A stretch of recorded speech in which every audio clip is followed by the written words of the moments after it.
नमस्कार, मैं doctor Narendra Pandey allergy asthma centre Kolkata की ओर से आप लोगों को स्वागत करता हूं अपने चैनल में। और आज हम लोग चर्चा करने वाले हैं इनहेलर के विषय में।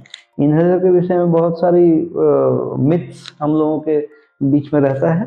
इनहेलर क्यों, कैसे लेना चाहिए, नहीं लेना चाहिए, कितना अंतराल लेना चाहिए, इसके विषय में हम लोग चर्चा करने वाले हैं।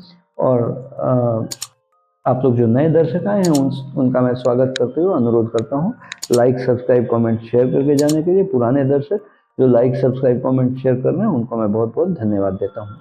मूल विषय पर आते हैं।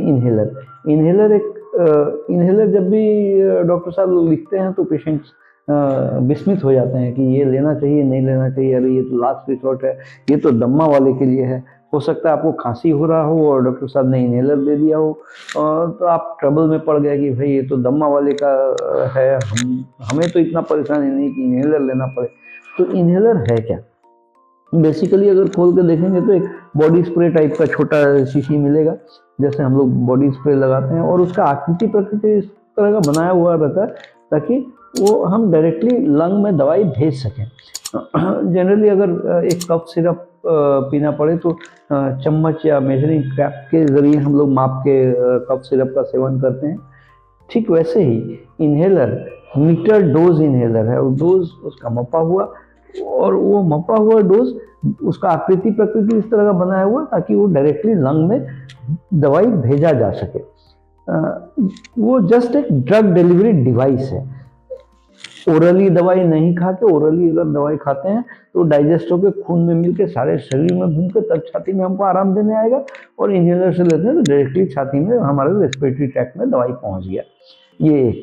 दूसरी चीज है, इनहेलर लेना शुरू किया हमने, 3-4-5 दिन लिया, हमको आराम मिल गया, अब नहीं लेंगे, अब तकलीफ होगा तब लेंगे। इसके पीछे साइंस, इनहेलर देने का मतलब अंदर रेस्पिरेटरी ट्रैक्ट में इन्फ्लेमेशन है, सूजन है। अब इस सूजन को कम करने के लिए इनहेलर दिया, तो इनहेलर जब दिया सूजन कम हो गया, और हम वो इंतजार कर रहे हैं कि दोबारा सूजन होगा तब हम इनहेलर लेंगे।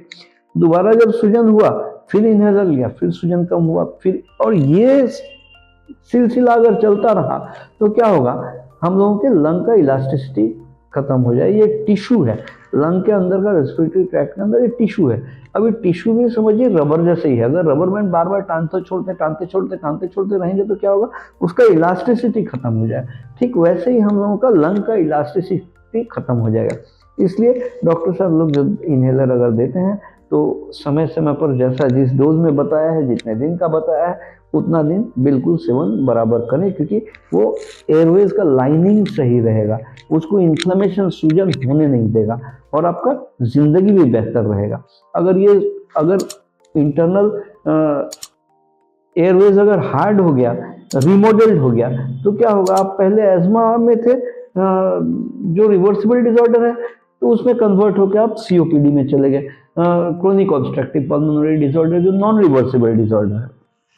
तो इस इलास्टिसिटी को बरकरार रखने के लिए अगर डॉक्टर साहब ने इनहेलर दिया है तो उसका सेवन जरूर करें, और जिस डोज से, जिस हिसाब से, जितने समय के लिए दिया है उतने समय तक जरूर लें।